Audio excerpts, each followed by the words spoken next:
ஏமா ஒரு ஆளோட பேக்ரவுண்டை பத்தி இவ்வளவு கேவலமா பேசுறீங்களே, உங்களுக்கு எல்லாம் வெக்கமா இல்ல? நீங்களாம் என்ன பெரிய பெரிய பேக்ரவுண்டை சேர்ந்தவங்களா?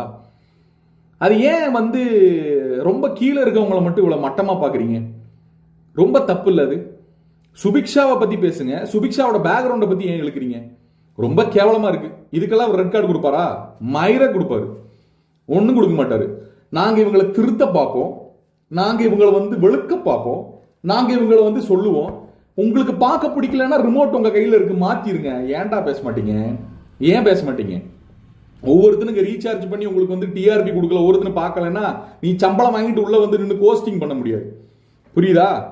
ஸோ இதுல உங்களுக்கு பிடிக்கலன்னா ரிமோட் கையில இருக்கு, மாத்திருக்கலாம். போன வாரம் உள்ள இந்த வாரம் பேசப்பட்டிருக்க விஷயங்களுக்கெல்லாம் அட்ரஸிங் இல்லை அப்படின்னா கண்டிப்பா வெளியே மக்கள் உங்களை பத்தி காரி துப்பதான் போறாங்க. ஓகே, ஸோ ஒரு விஷயம், சுபிக்ஷாவோட பேக்ரவுண்ட் பத்தியும் சுபிக்ஷாவோட விஷயங்களை பத்தியும் யாரு பேசினாலும் தவறு.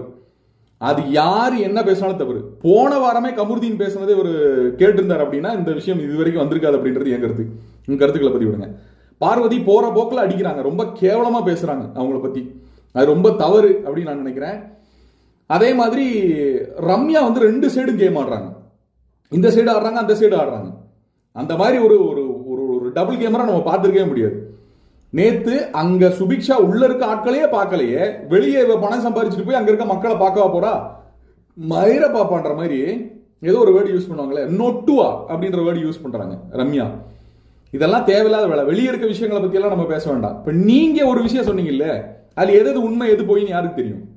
நீங்க சொன்னீங்கல்ல, இது பண்ணிட்டு அதை பண்ண நான் இவ்வளவு கடன்ல இருக்கேன், அவ்வளவு கடன் இருக்கேன், நான் அவனுக்காக இப்படி ஏமாந்தேன், இவனுக்காக இப்படி ஏமாந்தேன். யாருக்கு தெரியும் எது உண்மைன்னு? யாருக்கு தெரியும்?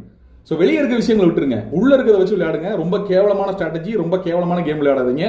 பாரு, கமருதீன், திவாகர், ரம்யாவும் சேர்த்தான், இவங்க எல்லாத்துக்குமே இந்த வாரம் வார்னிங் கொடுக்கப்படணும் அப்படின்னு நான் நினைக்கிறேன். ஒரு குறைஞ்ச ஒரு 2 ரெட் கார்டாவது கொடுத்து இந்த சீசனை முதல் சீசன் 2 ரெட் கார்டு கொடுத்து அமுச்சு விட்ட சீசனா மாத்தணும் அப்படின்றது என் கருத்துக்களை பதிவிடுங்க. இன்னொரு வீடியோல சந்திக்கலாம்.